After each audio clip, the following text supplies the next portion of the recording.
I really enjoyed all 10 minutes of that episode. Oh, you knew you were going to do this. I didn't not like the flashbacks. This is a flashback episode. It is and it isn't. I'm a notable flashback hater. You liked it though. Tell me why you liked this flashback. In the books, when Dunk thinks about it, it just feels like a passive thing. And we're told it's just Arlen saw a tall lad who looked the part and went, hey, you want to be my squire?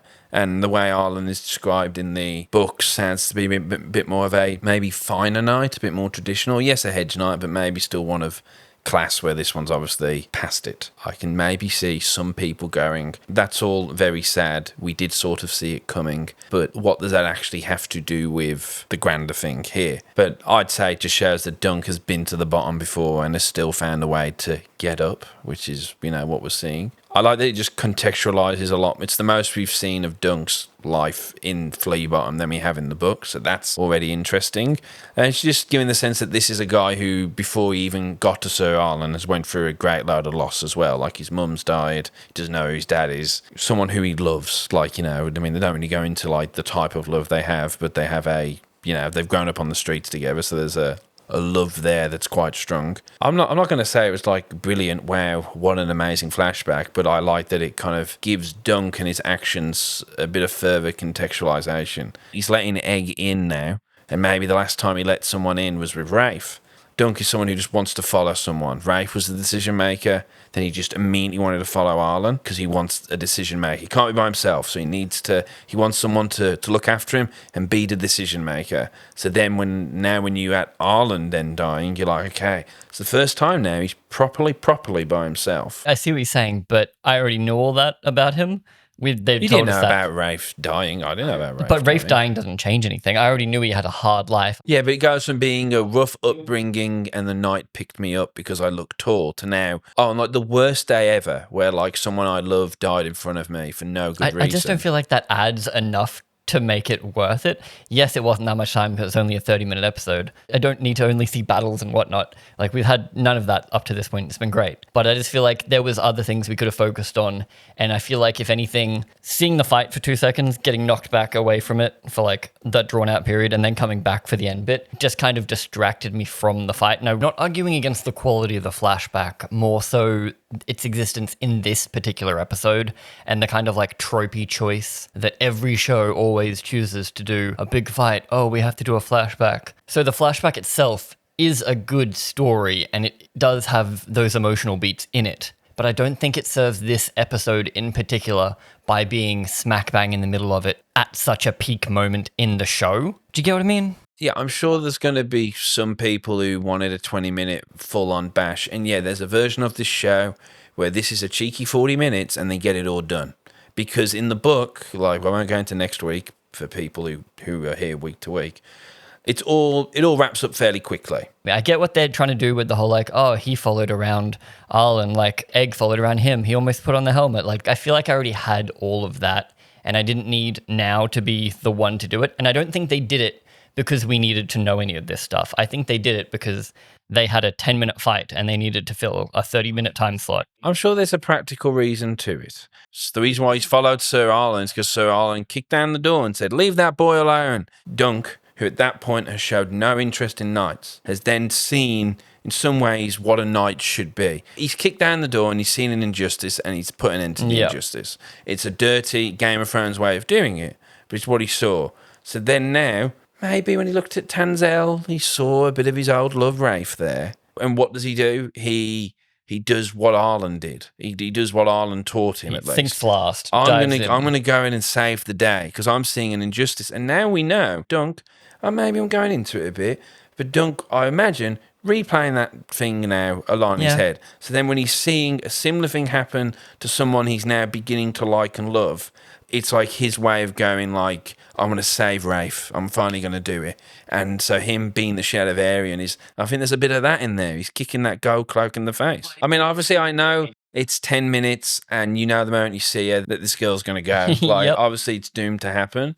But then it still got me, like the way, because it's how it's done. That it's done because she just refuses to fucking learn. I liked that it was short and brutal. Yeah, that the Dunk goes, don't fucking steal his shit. Like, he's just going to find us. Who cares? Because that's their whole thing. They're going to beat us, they're going to steal from us, but the one thing we can do is just steal back. And so she's done something that she's probably done to a dozen gold cloaks, a dozen people who kicked her, punched her, she'll pickpocket them on the way out. You know, I thought she was going to turn around and try to attack, but it's more tragic that she didn't, that she just took the knife. Yeah, she took it just to have it because she has nothing. But that's what I mean. Like, I don't mind the story itself. I just don't think it needed to be here, and I don't think it necessitates anything for me. But at the start, with Baelor leading them and being like, hey, a pre-game talk. Yeah, we got to kick the shit out of him, stay on your horse. Felt really bad for because he's just in his squire shit. Like everyone else is armored up. Yes. And he's just, he should not be alive. He shouldn't be there. And I would have been interested in seeing some of that, or like seeing the laughing storm doing some laughing. I can understand that, yeah. I get why we didn't, because it's a POV show, so we're always through Dunk's POV. And yeah, they do that with the sound too. The fact that he's not hearing this. I enjoyed all of that. Like we have some great sound cues. I enjoy how little you can see through a helmet, because if you could see, you're going to get stabbed in the face. And he's in the best helmet for it. They point that out before. Like, you want a helmet, no visor. You don't want it to be fancy. Exactly. You want it to be built for war. Because Aerion's helmet, while it looks cool, you know, it can be ripped off. I do wish it broke a bit more. Like the fins, I wish they like got snapped off. That would have been nice. When Dunk rips off that visor and grabs him and goes, "You're gonna have to subscribe to Bergenbeard or not." It's just incredible stuff. It's brilliant. Very nice. You know, it's brilliant. I wonder if they were tempted to emphasize that, like this kid who desperately wants a dragon, probably reading the Maegor and the Aemon One Eye stories, going, "Oh, if only." Yeah. And the idea that his dragon vision gets broke down by this Hedge Knight would have been pretty fucking sick. That's what I mean. I feel like there was more to go into the fight that we didn't get. So then immediately we do the charge and Dunk gets fucking clobbered. As he would, because he has no skill as a... He's never been in a proper fight, as far as we can tell, because he's a squire up until a week ago. He bit that one guy and it didn't end well for him. So when we wakes up, we got all the chaos going around. We're seeing little clips of that, like little moments of like, you know, we even see, you know, eagle-eyed viewers, book readers who knew, you do see the hit that Maekar does to Baelor, which we'll get into next episode, how much that affects Maekar. There's the option of the show where, yeah, if they had a bajillion budget or whatever, that this would have been a Battle of the Bastards, and we'll cut into the Laughing Storm, we'll cut into Beesbury, we'll cut into the Knights Guard, we'll cut into the Fossaways fighting each other. There was a Battle of the Bastards shot as he stands up. We're locked to his back, and then the two Lancers go by, bump him round, and then he like falls back down in the mud. They had all the stuff there to do it though. I don't really feel like it was budget limited for that, because you know how much budget it would take to do, like, to build all that King's Landing set, to do all that other thing, to get all these different actors. I thought the Flea bottom stuff they did quite well. Like, they made it feel cramped and dirty and fucked. It's very and convenient. Still it's one or two lanes. And I thought it was a great look of Flea bottom. As cool as it is seeing Anakin and Obi-Wan fight each other in Revenge of the Sith, I even remember the choreographer said basically that after that initial few minutes of it happening, the emotions of it happening, eventually you're just seeing two people looking cool swinging sticks. So I knew with this they probably wanted to stay away from that. When you want to stay in the emotion of it, and you make Dunk versus Aerion a fucking Rocky film. Yes. And it's incredible, and it's one of the best. Obviously, we've only just watched it. In terms of one-on-one fights in Game of Thrones, this is probably number one. Has he taken the most damage of any Game of Thrones character except Jon Snow when he got stabbed 27 times? He's a big boy. I think you even said he took a lot more damage. From what I remember, he took a lot more damage than he did in the book. But I think you've got to go with that. I enjoyed how quickly he got knocked off his horse and how quickly so many of the other melees you could see in the background are. Like, a sword fight isn't people, like, blocking each other. They die quickly. They were quick, they were scrappy, and you would die immediately. I like that they brought it down to the grit. That, yes, men fighting each other, even in 7-on-7, it is ugly and it's fucked. It's not a romantic thing. And I was thinking how, in decades from now, in World, people would talk about Sir Dunk beating Aerion because he did the rightful thing. But they'd skip over the dirtiness of what that fight was. Aerion, he's castle trained by he's got the finest swordsman in the world. So he knows all the technical things. But when you're doing all that against a guy who's as big as Dunk, wearing that heavy amount of armor that you can't wear because he can afford to wear that heavy armor, and he just tanks them. And when that guy decides to swing at you, it's going to knock you back, even if you've got the shield up. You're going to feel it. Dunk hasn't got the technical stuff, but if he gets a hold of you, you're going to fucking feel it, Yeah. which is what happens eventually. Yeah. I think because of the brutality, they painted themselves into a little bit of a corner, and they were left with no other option except to do a flashback because they need their fights to be short, gritty, and That's it. like I die agree. immediately. So, but that's why it would necessitate a restructuring of the show, I think. I think the other option is you do this and then you can wrap it up and you make this 40 minutes and you can wrap up the whole thing in an hour. Yes, I think that would be the best thing because then you get your epic conclusion in the same thing as the fight. But then I'm interested now because I was like, when we finished, I was like, the fuck's next week going to be? Because I've read the book and this shit wraps quick. But now we're seeing that they've got extra conversations. Conversations are good, Yeah. but yeah, I do wonder whether we should have just done all this in this one. As I said last week, I think this would work way better as like 2 mini movies or 1 big movie, just because you do have that, like the rising, falling action. Like this would be a great 4th act. And then it's like, oh, but now we're... The wind down. Yeah, because the 4th act coming off last would have been great. And I think it is just a structural thing. And again, that's part of the reason I hate flashbacks. I think they're always used in episode 5 for this reason. But let's have a chat about the flashback real quick. We already mostly covered it. Yeah. They're trying to get out of King's Landing and go to Essos. They want to go over the narrow sea to the Free Cities because there's just that, the classic thing of it's better over there. Yeah, the show is a good show and they know how to write dialogue. So you've basically got a good conversation about the grass isn't always greener, and she's like, it has to be because this is us, and I'd rather not do this either way. I'd rather the hope of something being better than Yeah. just thinking that this is it. And like Dunk doesn't, I guess, because he's been disappointed before. There is one thing that comes up actually that I thought might have repercussions, which is she talks about how Puddin got the shit beaten out of him and they burnt down Flea Bottom to find him. They're like, things are never over. Like, so maybe you've got one over on Aerion, and now he's trying to get one on you. And that's just life. Like the seeds of the next war are in the victory of the last one. Seeing that Arlen didn't actually want him, it picked up for me definitely then. And it was just he was persistent. I think Arlen sort of knew he was there, but just couldn't be fucked. And then eventually, but they didn't even do the look over. Yeah. But I think Arlen knew he was following him and then just went, geez, if he's still fucking following me, I might as well. I'll offer him a drink. I mean, I did like the idea when we were watching it, did Arlen not even officially say, you're my squire? Which he just kept following him, and Arlen eventually started handing him shit. I would love that to be the case because, just on last week, a lot of people were talking about how the mirrored shot of Lionel and Arlen, how Arlen's looking down at Dunk, it seemed like he actually did knight him, obviously not officially. Or wanted to, but forgot the words. He was about to, forgot the words, then died, which means that could have happened 20 seconds before episode 1 started, because he does say that the Robin was there. But and the Robin was there when he was shitting himself. That's what I'm saying. The Robin still was there. Yeah. So I do enjoy the little bit of interpretation of was he lying or was he knighted and then he forgot the words? I think it matches too well for me to not be on board. Because in the book, when Egg apologizes for lying, Dunk thinks to himself, I know what it's like to have a monstrous lie. In his knight's honor, he wasn't knighted. No, he wasn't. He wanted to, but if you don't say the words, is it real? Because, the whole thing is what is right, what is wrong, that Dunk, the lowest of the low, and Baelor, basically there's only one person above him, so the highest of the high. They both agree on what chivalry is and what being right is, and that's why they've come together, and that's the great thing in it. The big culmination after he beats the shit out of Aerion. And it's so satisfying. I mean, Yes. He has a bit of a rocky... Egg's basically Adrian on the ring going, get up! Once he does beat the shit out of him and he finally yields because he's a little pussy. And they actually, I'm pretty sure in the book, Aerion tries to get the cheeky, I yield. I expected that. I think it's just emotionally, there's not much point in it. My boy! My boy! Makar doing the, that's my son. My that's boy! That's my boy. That's my son!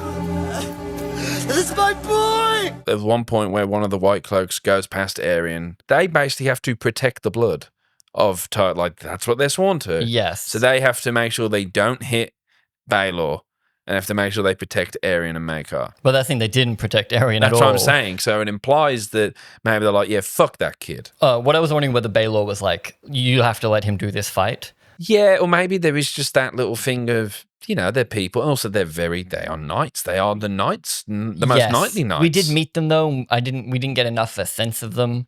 Then we get Dunk wins. Dunk gets dragged off the field. I think the logic may be that those little stabs were kind of covered by the chainmail. Yeah, the chainmail buried it in them. But then the big problem is what's there. Yes. And Steely Pate, who isn't a maester, they want to put oil on in there, like, because that's what the maesters do. And then good old Baelor, Prince of Dragonstone, Hand of the King, he goes, use wine, you'll kill him if you use oil. In his last king shit move. Still looking after his boy Dunk, and Dunk goes, I'm your man. So Dunk's big plan is, I'm going to come join you in your household. Yeah, well, he would like to.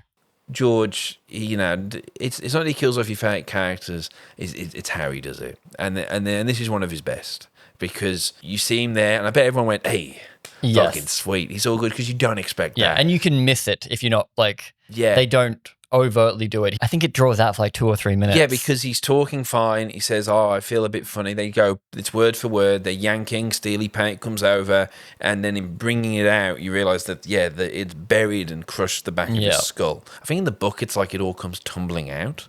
where in this, at least, is this what it looks like. And then fulfilling Daeron's prophecy dream. Yes. A dragon who...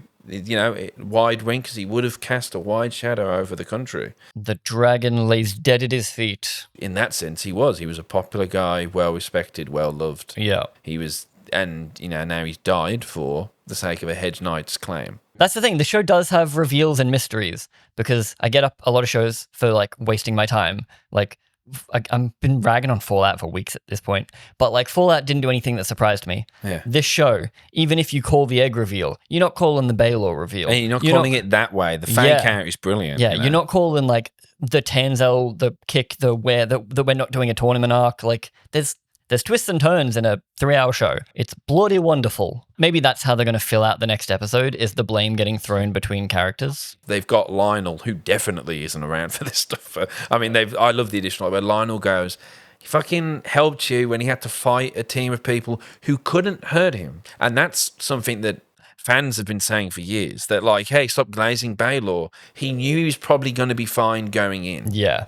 And that works really well for us as well, because yes, we're all viewing him as the pinnacle of man, but it's can you be the pinnacle of man if you know you're safe? I don't know, some Superman comparison can probably be made there, where Superman cannot be injured really for most things. Yeah. So him being a good guy, is that less of a big deal because he's not Spider-Man who can die super easy? I think the next episode looks like it's going to be about different people coming to Dunk trying to justify or make sense of it. Yeah, and they'll all reflect his own opinions back on himself. Maybe Aerion, after hearing the news, will be like, what's he getting? What's he getting? This is the big question. What's he getting? That tastes like promotion! Definitely still a really good episode. I did last episode more. It's going to be 9 out of 10 on IMDb. I think it's 9.9 at the moment. For sure. With several thousand. Because that chunk of that fight, I'm already looking forward to rewatching it. Yeah. Will you rewatch the flashback? Look. Oh! Yeah, okay, sure. I'll give you that. I'll never back down. The reason why I'm going to come back to this, obviously it's going to be for the battle. Yeah. I can see it. It's not like some other shows that have done flashbacks, even the Alien Earth one, everyone loved the flashback episode, but it added legitimately nothing. Yeah. So it's this, I can see did add some things. It's just, I feel like everything it did, I already knew through the fact that the show has been dead set locked to Dunk for 4 episodes now. So it's everything was already there. I'm sure there will be some debates. I might not feel the need to read the book. When I want to read about Dunk's first adventure, take the same time. when I want to know about Dunk, it will. Yeah. The audiobook is about 3 hours, so why not? I think this is an improvement on the book.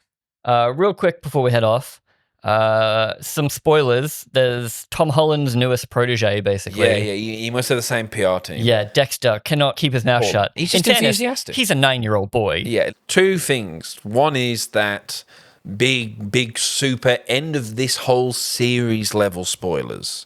According to Dexter, he was told by George, when everyone dies at Summerhall, Dunk somehow manages to survive. But also, a young boy saying what he heard an old man say Who hasn't about finished a his book stories. that is 7 or 12 books away. In between, Winds of Winter, Dream of Spring. And we know Fire and he's Blood very Part 2. prone to changing his mind. Yeah, so he's at a any point, gardener. he can be like, you know what, I've decided actually it's better if they die. But it's very funny. And also, I wouldn't be shocked if he's just throwing him off. yeah, or he's totally alive. You're I'm not going to crush this boy's Then dreams. what was more interesting was that... Not really a spoiler, at least. No spoiler, but it's a very interesting in the video. Peter asks the PR, can I mention the Geralt of Rivia thing? He then reveals that what he's referring to is that when he was playing Dunk, he was kind of thinking of a less cool Geralt of Rivia from season 1 walking into town. Yeah.